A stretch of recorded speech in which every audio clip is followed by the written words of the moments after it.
Interest rate തിയറിയിൽ നമ്മൾ ഇനി നോക്കാൻ പോകുന്നത് ഫിഷർ ഇഫക്റ്റ് തിയറി എന്ന് പറയുന്ന തിയറിയാണ്. ഈ ഫിഷർ ഇഫക്റ്റ് തിയറി ശരിക്കും ഇത് പോസ്റ്റുലേറ്റ് ചെയ്തത് ഇർവിംഗ് ഫിഷർ എന്ന് പറയുന്ന ആളാണ്.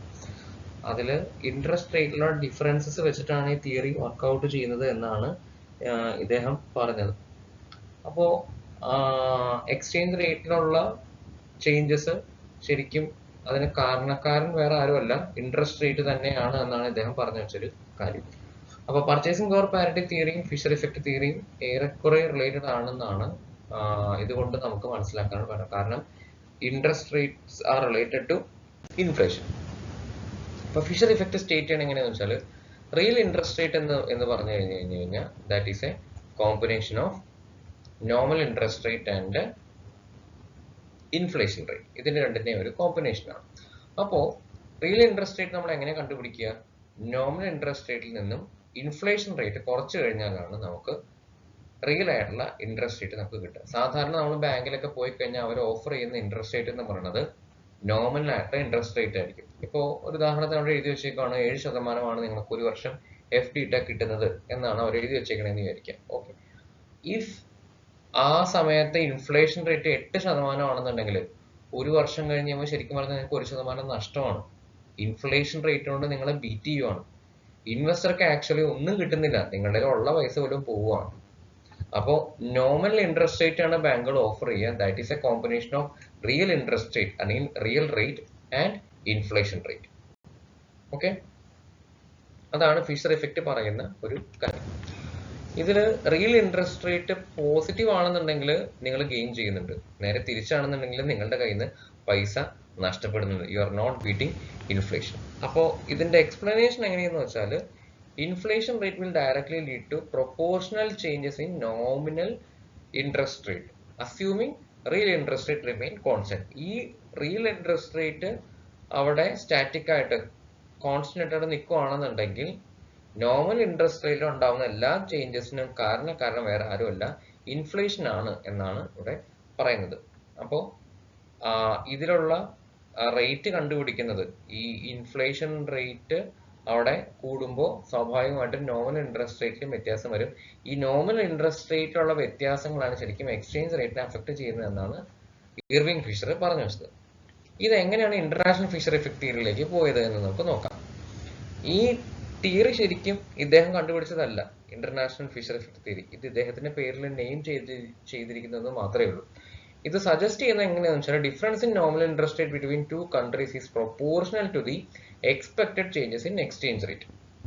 അപ്പോൾ എക്സ്ചേഞ്ച് റേറ്റുകൾ തമ്മിലുള്ള ഡിഫറൻസസും ആ രണ്ട് രാജ്യങ്ങളുടെ ഇൻഫ്ലേഷൻ റേറ്റ് തമ്മിലുള്ള ഡിഫറൻസും ഈക്വൽ ആയിരിക്കും എന്നാണ് ഇവർ പറയുന്നത്. അപ്പോൾ expected disparity between exchange rate of two currencies is approximately equal എന്നല്ല, approximately equal to the difference between their countries nominal interest rate എന്നാണ് അദ്ദേഹം പറഞ്ഞു വെക്കുന്നത്, ഈ തിയറി പറഞ്ഞു വെക്കുന്നത്. അപ്പോൾ ഇന്റർനാഷണൽ ഫിഷർ തിയറി സ്റ്റേറ്റ് ചെയ്യണത് എങ്ങനെയാണെന്ന് വെച്ചാൽ, differences in nominal interest rate between countries can be used to predict changes in exchange rate. അപ്പോൾ നോമിനൽ ഇൻട്രസ്റ്റ് റേറ്റിലുള്ള ചേഞ്ചസ് നമുക്ക് കിട്ടുകയാണെന്നുണ്ടെങ്കിൽ എക്സ്ചേഞ്ച് റേറ്റ് നമുക്ക് പ്രൊഡിക്ട് ചെയ്യാനായിട്ട് പറ്റും എന്നാണ് പറയുക. ഈ തിയറി അനുസരിച്ച് ഹയർ ഇൻഫ്ലേഷൻ റേറ്റ് എക്സ്പീരിയൻസ് ചെയ്യുന്ന രാജ്യങ്ങളുടെ കറൻസി പെട്ടെന്ന് ഡിപ്രീഷിയേറ്റ് ചെയ്യും in comparison to those having lower rate of inflation.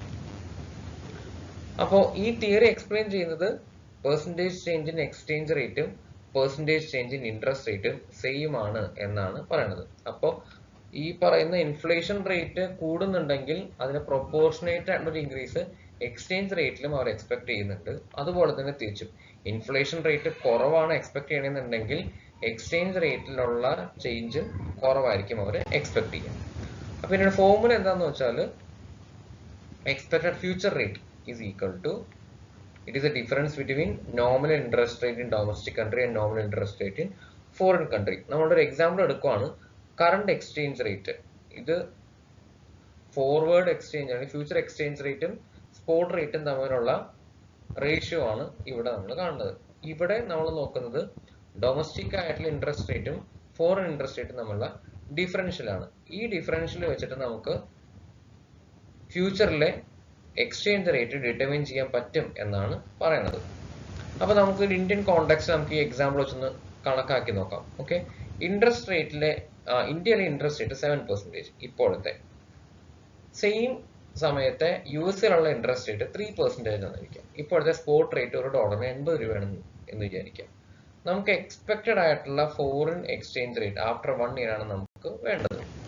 അപ്പോൾ ഈ IFE തിയറി അനുസരിച്ച് ഈ future rate divided by spot rate -1 is equal to interest rate differential എന്നാണ് നമ്മൾ ഉദ്ദേശിക്കുന്നത്. ഇത് ക്രോസ് മൾട്ടിപ്ലൈ ചെയ്ത് കഴിയുമ്പോൾ നമുക്ക് കിട്ടുന്ന foreign exchange rate future rate എന്ന് പറയുന്നത് ഒരു വർഷം കഴിഞ്ഞ് കഴിയുമ്പോൾ 83.2 ആകും എന്നാണ് ഒരു അസംഷൻ. ഓക്കെ, ഇത് അസംഷൻസിന്റെ പുറത്ത് ഉണ്ടാക്കിയിരിക്കുന്ന ഒരു കാര്യമാണ്. ഇതിൽ പറയുന്ന ഒരു കാര്യം ഇൻട്രസ്റ്റ് റേറ്റിലുള്ള ഡിഫറൻസസ് കൊണ്ട്, പ്രത്യേകിച്ചും ഇൻഫ്ലേഷൻ റേറ്റിലുള്ള ഡിഫറൻസസ് കൊണ്ടാണ് എക്സ്ചേഞ്ച് റേറ്റ് ഡിഫറൻസ് വരുന്നത് എന്നുള്ള ഒരു കാര്യം മാത്രമേ ഇതിനകത്ത് സമർത്ഥിച്ചിട്ടുള്ളൂ. അപ്പൊ ഇതിന്റെ റിസൾട്ട് എന്താന്ന് വെച്ചാൽ the expected exchange rate after 1 year is 83.2 per US dollars. അതെന്താന്ന് വെച്ചാൽ Indian rupees expected to depreciate against US dollar approximately 4% due to higher interest rate in India. Interest rate ഇന്ത്യയിലെ വളരെ കൂടുതലും USA കുറവാണ്. അപ്പൊ അതുകൊണ്ട് Indian exchange rate in comparison to US dollars will depreciate. Exchange rate depreciate ചെയ്യും, കാരണം നമുക്കിവിടെ higher interest rate ഉള്ളതുകൊണ്ട്. ഓക്കെ, അപ്പൊ നമ്മൾ ഈ വീഡിയോയിൽ നമ്മൾ കണ്ടത് എങ്ങനെയാണ് ഇൻട്രസ്റ്റ് റേറ്റുകളിൽ പ്രത്യേകിച്ചും ഫിഷർ ഇഫക്റ്റ് തിയറി വെച്ചിട്ട് എങ്ങനെയാണ് ഫോറിൻ എക്സ്ചേഞ്ച് റേറ്റ് ഡിറ്റർമിൻ ചെയ്യുക എന്നുള്ളതാണ്. ഓക്കെ, ഈ international Fisher effect theory postulate ചെയ്തേക്കുന്നത് ഇർവിംഗ് ഫിഷർ അല്ല, അത് അദ്ദേഹത്തിന്റെ പേരിൽ അത് ഇട്ടുപിടിച്ചു എന്ന് മാത്രമേ ഉള്ളൂ. കാരണം അത് ഫിഷർ ഇഫക്റ്റ് തിയറിനെ ബേസ് ചെയ്തിട്ടാണ് ഉണ്ടാക്കിയത് എന്നുള്ള കാരണം കൊണ്ടാണ്. Okay, thank you.